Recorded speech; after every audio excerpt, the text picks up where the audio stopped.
Guys welcome back to the NCERT portal. और आज हम ले रहे हैं आपका चैप्टर जो 4 है क्लास 11th केमिस्ट्री का। उसका जो टॉपिक है बैलेंस बॉन्ड थ्योरी को। तो बैलेंस बॉन्ड थ्योरी क्या होती है उसको हम ज़रा डिटेल में समझते हैं एनसीईआरटी बुक के थ्रू। और यहाँ पे मैं आपको जैसा कि पता होगा लाइन बाय लाइन एक्सप्लेनेशन देता हूँ। तो सबसे पहले तो यहाँ से मैं पढ़ना शुरू करता हूँ और आपको बताता हूँ कि यहाँ पे बैलेंस बॉन्ड थ्योरी असल में बोलती क्या है। तो बोला जा रहा है कि as we know that Lewis जो अप्रोच थी आपकी हेल्प करती थी हमें राइटिंग करने में स्ट्रक्चर ऑफ मॉलिक्यूल्स को। ये आपने जो है कई बार सुनी होगी, पढ़ी होगी, समझी भी होगी कि लुईस इस अप्रोच से हम क्या कर पाते थे, एक कोई स्ट्रक्चर जो होता था उसको लिख पाते थे, उसको हम जो मॉलिक्यूल्स को बता पाते थे भाई ऐसे ऐसे स्ट्रक्चर होता है किसी भी मॉलिक्यूल्स का इस तरह से। लेकिन इसकी जो एक फेलियर रहा, बट इट देखो मैं यहाँ से इसको हाईलाइट भी कराते चलता हूँ, बट इसका क्या फेलियर रहा, ये फेल हो गई एक्सप्लेन करने में फॉर्मेशन किस तरह से होती केमिकल बॉन्ड की। मतलब कि आप स्ट्रक्चर तो बना लोगे, बता दोगे कि भाई ऐसे ऐसे बन रहा है, बट केमिकल फॉर्मेशन वहाँ पे कैसे हो रही होगी या वहाँ पे जो बॉन्ड बनने की जो प्रक्रिया वो कैसे हो रही होगी, इसको एक्सप्लेन ये नहीं कर पा रही थी। तो it also does not give any reason for the difference in bond decision enthalpies and bond length in molecules लाएगा H2 जिसकी इतनी आपकी मॉलिकुलर जो है आपकी डिसिशन बॉन्ड एंथैल्पी होती है, और वहीं पे जो है आपका F2 जिसकी इतनी होती है, मतलब किसी से कम होती है। तो अब हमें ये समझना होगा कि इन दोनों की जो कि आपके हेलोजन ही है ना, हाइड्रोजन भी आप हेलोजन में गिनती करते हो और फ्लोरीन को भी, तो ये हेलोजन आपके जो है एटम्स हैं।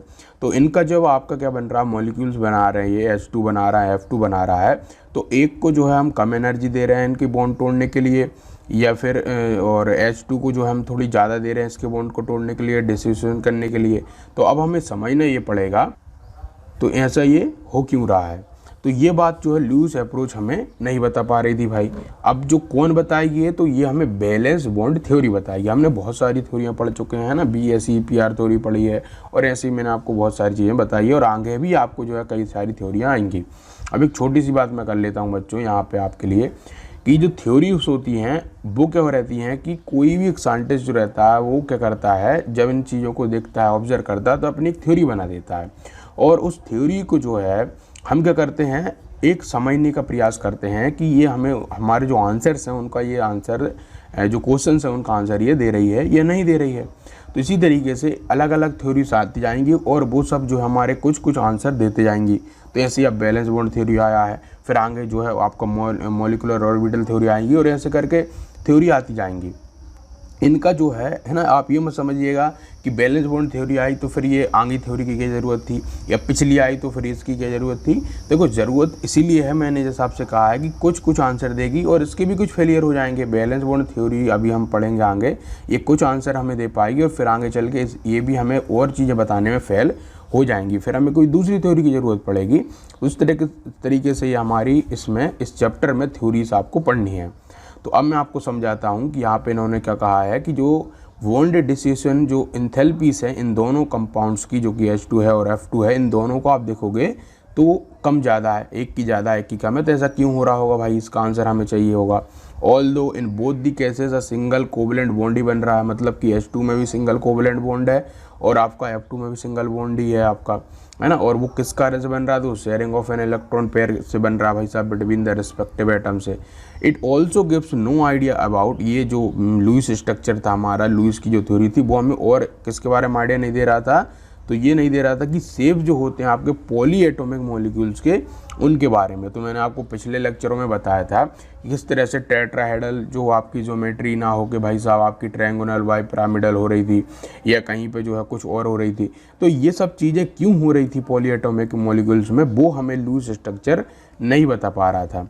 सिमिलरली जो BSEPR थ्योरी अभी आपने पढ़ी, लास्ट हमने पढ़ाई आपको, वो जो थी आपकी गिव्स द ज्योमेट्री दे रही थी ऑफ अ सिंपल मॉलिक्यूल्स की, बट थ्योरेटिकली जो है आपकी it does not explain them and also जो है it has a limited application.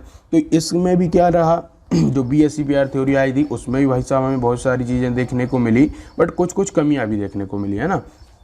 तो वो भी हम देखेंगे, तो इससे कैसे ओवरकम हो सकते हैं।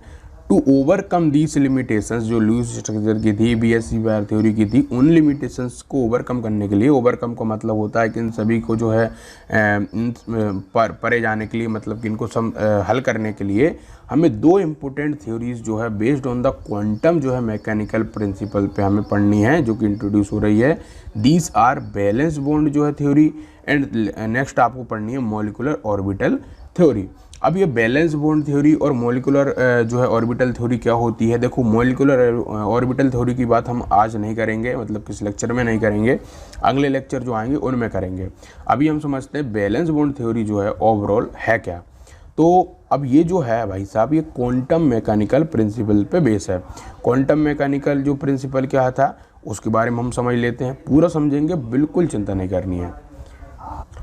अब बच्चों यहाँ तक आपने लेक्चर देख लिया है तो मैं आपसे रिक्वेस्ट करूँगा कि आप लाइक कर दिया करो, है ना। क्या होता है कि ये लेक्चर आप देख जाते हो और भूल ही जाते हो लाइक करना, तो प्लीज़ जो है अभी लाइक कर दो। और साथ में जो है आपको मैंने टेलीग्राम की जो है एक लिंक दी है, उस टेलीग्राम को तो ज्वाइन कर लेना। इससे होगा क्या कि हम इस चैप्टर के और जितने भी हम पढ़ाते हैं, आपको लेक्चर्स कराते हैं, उन सभी के नोट्स आपको हम प्रोवाइड कराते हैं, तो वो आपको टेलीग्राम पे मिलेंगे। कोई भी इंपॉर्टेंट अपडेट होती वो भी हम टेलीग्राम पे कर देते हैं, और कोई भी हम फालतू की चीज़ टेलीग्राम पे नहीं करते हैं। उसके अलावा मैं बात करूँ तो देखो बच्चों, ये जब चैप्टर्स मैं बनाता हूँ तो इनमें जो है बनाने में थोड़ा क्या लग जाता है, टाइम लग जाता है, जिससे कि जो वीडियो होती है वो थोड़ी डिले हो जाती हैं।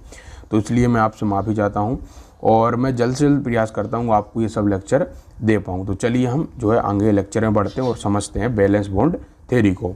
तो भाई साहब, ये जो बैलेंस बॉन्ड थ्योरी थी सबसे पहले तो इंट्रोड्यूस हुई थी भाई किसके द्वारा, हिटलर के द्वारा, है ना। अब ये वो हिटलर नहीं है, तो हिटलर एंड लंदन नाम के जो दो साइंटिस्ट थे उनके द्वारा हुई थी। अब देखो कभी कभी क्या होता है कि एक आप लंदन ऐसे करके नाम पढ़ोगे और उसमें आप क्या पढ़ोगे कि एक फोर्स पढ़ोगे ना, लंदन एंड डिस्पर्जन फोर्स ऐसे करके, तो होता क्या है कि कई बच्चे इसमें कंफ्यूज होते हैं ना। तो यहाँ पे याद रखिएगा कि जो लंदन नाम है वो किसी एक साइंटिस्ट का नाम है। तो हिटलर एंड लंदन जो कि 1927 में ये हुई, एंड डेवलप्ड जो थी ये, मतलब कि इसको देखो इंट्रोड्यूस तो इन्होंने कर दिया, फिर इसको जो है आगे बढ़ाने का जो काम था वो पॉलिंग का था और कोई अदर साइंटिस्ट थे उनका था। A discussion of the valence bond theory is based जो है हमारी किस पे होगी, तो देखिए ज़रा, नॉलेज होगी ऑफ एटॉमिक ऑर्बिटल्स। तो अब एटॉमिक ऑर्बिटल्स क्या होती हैं उसके बारे में आपको पता भी होगा, और नहीं पता तो चलो मैं बता देता हूँ। तो मैंने शायद बता भी दिया था को पिछले लेक्चरों में। देखो अभी तो आप तक यही पढ़ रहे थे कि जो एटम जो होता है उसमें क्या होते हैं, सेल्स होते हैं ना, उनमें इलेक्ट्रॉन्स होता है, ऐसे ही आप पढ़ रहे थे। बट हमने क्या समझा था कि जो सेल्स होते हैं उनमें जो है स्पेसिफिक जो है क्या होती हैं, ऑर्बिटल्स होती हैं ना। उसको आप बोलते हो एस ऑर्बिटल, है ना, पी से डी, और इस तरह से हम उनको डिफाइन करते हैं, भाई पी में कितने जो है आपकी ऑर्बिटल्स होंगी, इस तरीके से। तो ये सब ऑर्बिटल्स होती हैं। तो अब इन्हीं के बेस पे हमारी बैलेंस बॉन्ड थ्योरी वर्क करेगी। अब ये बैलेंस बॉन्ड थ्योरी कैसे वर्क करेगी वो आपको समझाते जाऊंगा। तो इलेक्ट्रॉनिक कॉन्फ़िगरेशन ऑफ एलिमेंट्स जो है आपको यूनिट 2 में आपने देखे थे, है ना। यूनिट मतलब कि चैप्टर 2 जब हम पढ़ रहे थे तो उसमें हमने इलेक्ट्रॉनिक कॉन्फ़िगरेशन बताए थे आपको एलिमेंट्स के, है ना, किस तरह से उसमें जो है आपका होता है। और the overlap criteria of atomic जो है ऑर्बिटल्स, ये भी आपने बहुत अच्छे समझा है।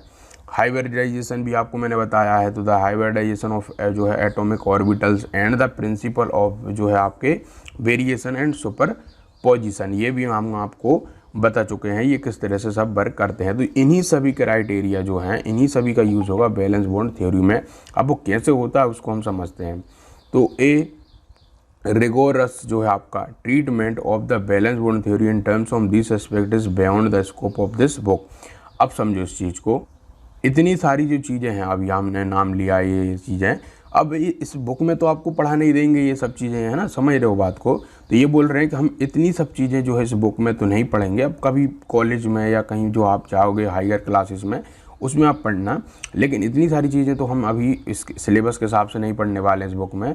तो देयरफॉर हम जो हमारे कन्वीनियंस के लिए बोल रहे हैं, है ना। तो हम क्या करेंगे, बैलेंस बॉन्ड जो थ्योरी होगी उसको जो है डिस्कस करेंगे in term of a qualitative जो है एंड नॉन मैथमेटिकल ट्रीटमेंट से करेंगे। मतलब कि कोई भी मैथमेटिकल जो है ट्रीटमेंट यहाँ नहीं करने वाले हैं। आप कैसे मैथमेटिकल ट्रीटमेंट होता है, तो मैंने अभी आपने कहीं देखे होंगे जैसे आई ऐसे करके जो है कुछ साइन होते हैं, फिर उनको जो है आप इक्वल रखते हो और बहुत सारी प्रक्रियाएं होती हैं, उसके बाद आप जो है एक आप उस पर पहुँचते हो। तो वो हम यहाँ पे नहीं करेंगे, तो हम यहाँ पे क्या करेंगे, सीधे क्वालिटेटिव वे में इसको करेंगे। तो इसके लिए हम क्या करते हैं, to start with let us consider the formation of जो है हाइड्रोजन मॉलिक्यूल्स। तो हम क्या करते हैं, हाइड्रोजन का जो मॉलिक्यूल्स बनता है H2 जो बनता है उसको लेंगे बेसिकली, जो कि सिंपलेस्ट है सभी मॉलिक्यूल्स में। अब उसको हम ले रहे हैं और उसको हम फॉर्मेशन से समझते हैं कि बैलेंस बॉन्ड थ्योरी कैसे क्या वर्क करती है। तो बोल रहे हैं कंसीडर कर लो आप दो हाइड्रोजन एटम को, एक को A मान लो, एक को B मान लो, जो कि अप्रोच कर रहे हैं एक दूसरे की तरफ, जिसके पास न्यूक्लियाई जो है Na है एंड Nb है। बिल्कुल सिंपल चीज़ है, कोई बड़ी नहीं है, मैं आपको यहाँ पे बता भी देता हूँ। तो जैसे कि आपका क्या है, एक A जो था उसको हम मान लेते हैं कि ये हमारा हाइड्रोजन का एक एटम है A, और एक दूसरा हाइड्रोजन है जो कि हमारे पास क्या है B है। सिंपल है। और इनका जो क्या है, आपको हाइड्रोजन का पता होगा कि इसके पास क्या होता है, आपके एक ही इलेक्ट्रॉन होता है, ये तो आपको पता भी होना चाहिए। तो इस तरह से इसके पास एक जो है क्या है, एक इलेक्ट्रॉन है, इसके पास भी एक इलेक्ट्रॉन है। और इनका जो न्यूक्लियस, इसका नाम इन्होंने दे दिया क्या, ए वाले को Na दे दिया और जो बी वाला उसको Nb दे दिया है। इतनी हम बातें समझ गए हैं। अब यहाँ से बोल रहा है कि electrons present in them are represented by जो है Ea एंड Eb। तो वही मैंने जो अभी इलेक्ट्रॉन बनाए हैं उनको भी इन्होंने नाम दे दिया, एक को दे दिया Ea और दूसरे को दे दिया है Eb करके। ठीक है भाई। तो जो है two atoms are at a large distance, जो दोनों एटम जो बहुत लार्ज डिस्टेंस पे हैं एक दूसरे से, फ्रॉम ईच अदर। अब देखो आप ऐसे मत समझने लगेगा कि लार्ज डिस्टेंस वो ऐसे करके हैं कि भाई एक टेबल आप मतलब कि सोचने लगो और बोलने लगो एक यहाँ पे रखा, एक यहाँ पे रखा, इस तरह से नहीं होता है ना। केमिस्ट्री में बहुत माइक्रोस्कोपिक लेवल पे देखते हैं और उसी में जो छोटी छोटी सी दूरी जो होती हैं उन्हीं को बहुत बड़ा बड़ा देखते हैं। जैसे अभी जो ये बात कर रहे होंगे कि भाई एक दूसरे से ये दूर हैं, तो कोई बहुत जो है सेंटीमीटर या मीटर की दूरी पे नहीं रखे हैं, ये कुछ नैनोमीटर्स और बहुत कम जो है दूरी पे रखे होंगे, फिर भी ये इनकी नज़रों में केमिस्ट्री में हम बोलते हैं कि लार्ज डिस्टेंस पे है, ऐसा आपको यहाँ पे बताया गया है। तो ये दोनों जो है लार्ज डिस्टेंस से एक दूसरे से, और इनके बीच में कोई भी इंटरेक्शन हम नहीं हो रहा है। अब इंटरेक्शन नहीं हो रहा का मतलब ये है कि भाई ये इतनी दूरी पे है कि ना तो इससे बॉन्डिंग कर सकता है अभी और ना इससे बॉन्डिंग कर सकता, कोई भी इनके बीच में एनर्जी का आदान प्रदान या कुछ भी नहीं हो रहा है। ये इतनी सी बात हम समझ गए हैं। As these two atoms approach each other, new attractive and a repulsive force begin to operate। अब मान के चलिए कि क्या करते हैं, इसको और इसको है ना, इन दोनों को जो हम आपस में ला रहे हैं, अब आपस में ला रहे हैं तो फिर से वही बात है कि हम उठा के नहीं ला रहे हैं, हम कुछ ऐसी रिएक्शंस करा रहे हैं जिससे कि ये दोनों आपस में पास आएँ। तो जब ये आपस में पास आएंगे तो होगा क्या, देखिए जरा, इन्होंने बोला है कि न्यू अट्रैक्टिव, एक अट्रैक्टिव जो है आपका क्या बनने लगेगा वहाँ पे, और एक रिपल्सिव फोर्स जो है बिगिन हो जाएगा। अब भाई बड़ी दिक्कत हो गई है, एक साथ दोनों चीज़ें कैसे हो रही भाई साहब, अट्रैक्शन भी हो रहा है, रिपल्सन भी हो रहा है। तो वहाँ पे ये बात बोल रहे हैं कि एक अट्रैक्टिव फोर्स भी आने लगेगा और एक रिपल्सन फोर्स भी आने लगेगा। अब ये कैसे होता है वो हम समझते हैं। तो वो देखिए ऐसे होता है, जो अट्रैक्टिव फोर्स अराइज होता है वो इस कारण से होता है कि जो न्यूक्लियस होते हैं वन एटम और its own electron that is Na और जो Ne है और एक Nb और N क्या है आपका Eb है, तो इनके बीच में तो अट्रैक्शन रहेगा ही रहेगा, आपको ये तो बात पता होगी। अब होगा क्या, देखिए जरा आगे बोल रहा है कि जो न्यूक्लियस होगा किसका, वन एटम का, और इलेक्ट्रॉन होगा एक अदर एटम का। जैसे कि आपको कौन कौन थे यहाँ पे, Na थे और Eb थी, है ना। मैं फिर से सब कुछ बना देता हूँ। ये हमारा क्या है भाई साहब, न्यूक्लियस है, ये इसका जो है सेल है, इसमें भी एक इलेक्ट्रॉन है ना। दूसरा कलर ले लेते हैं इलेक्ट्रॉन का, तो हम से के लिए हम एक पीला कलर ले लेते हैं। और एक और ये दूसरा है भाई साहब, मैं सभी का नाम दे दूंगा, बस 2 सेकंड रुक जाइए, मुझे ज़रा इसको बना लेने दीजिए अच्छे से। तो चलिए हम सबके नाम कर देते हैं, नाम हम ग्रीन कलर से कर देते हैं। तो ये हमारा क्या है, Na है, ये हमारा Ea है, ये हमारा Eb है, और ये हमारा क्या है भाई साहब, Nb है। क्लियर है। ये हाइड्रोजन का जो है A वाला है, ये B वाला है। अब होगा क्या यहाँ पे कि जब ये दोनों आपस में आ रहे होंगे, एक दूसरे को अप्रोच कर रहे होंगे, तो इसका जो न्यूक्लियस रहेगा किसका, A वाले का न्यूक्लियस B वाले के जो इलेक्ट्रॉन रहेगा उससे अट्रैक्शन बनाने लगेगा, और वहीं पे जो इसका B वाले का जो न्यूक्लियस रहेगा वो उसके A वाले के इलेक्ट्रॉन के संग अपना जो है अट्रैक्शन बनाने लगेगा। सीधी सी बात होगी, वही इन्होंने सेकंड पॉइंट में लिखी है। क्लियर है इतनी सी बात? बढ़िया। सिमिलरली बोल रहा है कि रिपल्सिव फोर्स भी आएगा। अब वो रिपल्सिव फोर्स कहाँ से अराइज हो रहा है? तो वो हो रहा है इनके इलेक्ट्रॉन के, जो कि दोनों में है। कैसे है? तो जो ई ए है और जो ई बी है, ये दोनों आपस में क्या करेंगे? एक दूसरे को रिपेल करना शुरू कर देंगे, क्योंकि आप जानते हो उसके पास भी नेगेटिव चार्ज होगा, इसके पास भी नेगेटिव चार्ज होगा, तो दोनों जो है क्या होंगे? नेगेटिव नेगेटिव रखेंगे, तो दोनों एक दूसरे को रिपल्स करेंगे। और साथ ही में जो है आपको एक और चीज़ होगी कि इन दोनों के न्यूक्लियाई जो है वो भी एक दूसरे को रिपेल करेंगे। समझ पा रहे हो इतनी सी बात? तो इसलिए हम बोल रहे हैं कि यहाँ पे दो फोर्स हमें देखने को मिलेंगे, एक रिपल्सन भी मिलेगा और एक अट्रैक्शन भी मिलेगा। तो attractive force tend to bring the two atoms close to each other, where is repulsive force जो है tend to push them apart. तो बोल रहे हैं कि जो अट्रैक्टिव फोर्स होगा वो दोनों को साथ में लाएगा, बट रिपल्सिव फोर्स एक दूसरों को अलग करेगा। देखिए कुछ इस तरीके से बोल रहे हैं ये, है ना। ये हाइड्रोजन का एटम आपका है, ये देखिए, ये दोनों क्या करेंगे? एक दूसरे को रिपेल करेंगे। उसके अलावा है ना, ये दोनों एक दूसरे को अट्रैक्ट करेंगे इस तरीके से। और यहाँ पे ये दोनों जो है आपके क्या होंगे? एक दूसरे को अट्रैक्ट करेंगे। तो रिपेल कौन कर रहा है? तो रिपेल ये वाले भाई साहब कर रहे हैं, ये वाले भाई साहब, है ना। और अट्रैक्ट कौन कर रहे हैं? तो ये अट्रैक्ट कर रहा है, ये अट्रैक्ट कर रहा है, ये भी अट्रैक्ट कर रहा है, ये भी अट्रैक्ट कर रहा है, इस तरीके से। समझ रहे हो? तो ये चीज़ तो हमें क्लियर हो गई इतनी सी कि कौन किसको अट्रैक्ट कर रहा है। अब हम ये समझते हैं कि आगे हम पढ़ते हैं ज़रा इसको, और थोड़ा क्लियर होगा matter.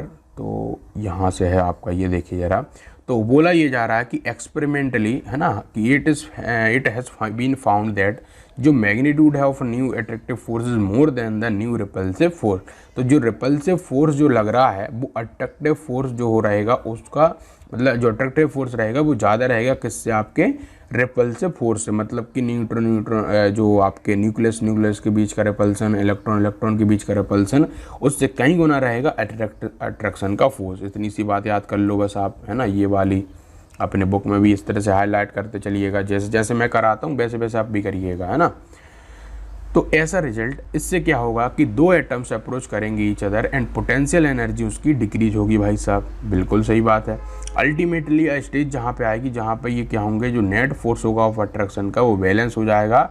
The force of repulsion and system acquire minimum energy वहाँ पे ये कर लेंगे। और इस स्टेज पे जाके जो है आपके दो जो हैं, देखिए ज़रा, दो हाइड्रोजन के एटम आपके सेट टू बी बॉन्डेड कहे जाएंगे टू फॉर्म अ स्टेबल जो है molecules having the bond length जिसकी है 74 पिकोमीटर करके। समझ गए? सिंस द एनर्जी जो है get release when the bond is form between two hydrogen atom. अब भाई साहब दोनों जब मिल रहे हैं तो कुछ ना कुछ तो एनर्जी रिलीज ही करेंगे, सीधी सी बात है, केमिस्ट्री में तो होता ही है ना। ये बोल रहे हैं कि कुछ एनर्जी हमें रिलीज होती मिलेंगी। और the hydrogen molecules are more stable than isolated hydrogen atom से the energy is so release is called a bond enthalpy, वहाँ पे वो होगी। Which is corresponding to minimum in the curve, जो कि डिपिक्टेड है आपका फिगर 4.8 में आप देखिएगा। और कन्वर्सली जो है 35 जो है 0.8 kilo joule of energy is required to dissociate the 1 moles of the H2 molecule. मतलब कि एनर्जी जो है इसको यदि आप एक दूसरे से अलग करोगे H2O को, तो आपको बहुत सारी एनर्जी देनी पड़ रही। 435 पॉइंट जो है आपकी केजी इतनी मोल पे, मतलब कि एक मोल जब आप लोगे तो इतने किलो जूल आपको देनी पड़ रही है। समझ रहे हो? अब मैं आपको ये ग्राफ समझाता हूँ। इस ग्राफ में बेसिकली क्या हमें बताने की शो कर रहे हैं, ये देखो। इधर इस ऐसे जो केमिस्ट्री के ग्राफ होंगे उनको आप इस तरह से पढ़िएगा, है ना। इधर से इधर जाइएगा। हम क्या करते हैं, हमारी आदतें होती है, ग्राफ को जब हम स्टडी कर रहे होते हैं तो हम इधर से इधर की ओर देखने लगते हैं। बट आप ऐसा मत देख के, मैं आपको सिंपल वे बता रहा हूँ, आप इधर से इधर को देखेंगे तो आपको और आसानी रहेंगी। कैसे? देखो, अभी ये दोनों क्या हैं? एक दूसरे अलग हैं, सही बात है। अभी ये दोनों जब एक दूसरे अलग हैं, कोई भी जो है हमारी एनर्जी ना तो घटी है ना बढ़ी है, बिल्कुल एकदम आपकी जो है क्या है, बैलेंस पे है। बट क्या कर रहे हो, जैसे ही इन दोनों को आप एक दूसरे के जो है अप्रोच में लाओगे, देखिए अप्रोच में जैसे ही लाओगे तो जो आपकी इनकी जो बीच की डिस्टेंस है वो क्या हो रही है? घट रही हैं। और साथ में जो इनकी जो एक ऐसा आ रहा है ना, कि एक ऐसा समय आ रहा है जहाँ पे इनकी जो एनर्जी है, क्या है एनर्जी, जो कि किलो जूल पर मोल की जो एनर्जी है बिल्कुल ही जो है क्या हो जाएगी, जिन दोनों के जब बीच में ये ओवरलैप कर लेंगे, इंटरेक्शन हो जाएगा कम्प्लीटली, वहाँ पे एनर्जी बिल्कुल ही इनकी लो हो जाएगी। समझ रहे हो? बट जैसे ही आप इनको चाहोगे कि हम फिर से अलग करें तो एनर्जी जो है आपकी क्या हो जाएगी, फिर से बढ़ने लगेगी। तो ये चीज़ है आपकी, इसको हम बता रहे थे आपको इस ग्राफ से, है ना, कि जो potential energy curve for the formation of H2 molecules as a function of intermolecular distance of जो है आपका हाइड्रोजन एटम है, the minimum in the curve correspond to the most stable state है H2 की। तो जो आपको ये मिनिमम एनर्जी यहाँ पे दिख रही है, तो वो जो है सबसे स्टेबल इसकी जो है क्या बनेगी, कंपाउंड इसका बनेगा, H2 बनेगा वहाँ पे, जब 74 पिकोमीटर की इसकी बॉन्ड लेंथ रहेगी। समझ गए? तो ये सीधी सी बात थी, और इसी को हम बोलते हैं बैलेंस बॉन्ड आपकी जो है थ्योरी, है ना, यही था ना, बैलेंस बॉन्ड पेयर थ्योरी था या क्या नाम था, देखो हाँ बैलेंस बॉन्ड थ्योरी नाम था, इसी का नाम ये दिया गया है। और इसमें आपका इतना ही नहीं है, अभी तो उसको जो है हम और भी समझेंगे। अब हम समझते हैं ऑर्बिटल ओवरलैप कंसेप्ट क्या है, कि जो ऑर्बिटल्स होती हैं वो आपस में ओवरलैप कैसे करती है, उसका कंसेप्ट क्या है। तो हम चाहते हैं कि इसको जो हम अगले लेक्चर में लें, क्योंकि मैं चाहता हूं कि लेक्चर की लेंथ कम रखूंगा, जिससे कि आप जो है क्या होंगे, ज़्यादा बोर नहीं होंगे, आराम से मजा लीजिए, लेक्चर को देखते रहिए। बट देखो लाइक बच्चों आप ज़रूर करा करो, क्योंकि लाइक करने से आपका हमें बहुत सपोर्ट मिलता है। देखो पहला तो क्या, यूट्यूब का एल्गोरिदम कुछ ऐसा होता है कि जैसे ही आप लाइक करते हो इसको, ये वीडियो को क्या करता है, आगे पहुंचाता है। बट आप लाइक नहीं करते हो तो क्या होती, वीडियो वहीं पर रुक जाती है, और ना तो किसी दूसरे बच्चों को ये देखने को मिलती है, ना कुछ हो पाता। तो आप लाइक करते हो तो इससे आगे बढ़ती है और उन बच्चों को तक पहुंच पाती है। तो हम इस लेक्चर में इतना ही रख रहे हैं। आपको अच्छा लगा हो, समझ आया हो, तो प्लीज़ जो है लाइक ज़रूर कर दीजिएगा। मैं फिर से बोल रहा हूँ, सब्सक्राइब चैनल को ज़रूर कर लेना, क्योंकि सब्सक्राइब करने से होगा क्या कि जब हम लेक्चर आपको डालेंगे तो बिल्कुल आपको मिल जाएगा जल्द से जल्द। तो इस लेक्चर में मैं इतना ही रखूँगा। Thank you very much.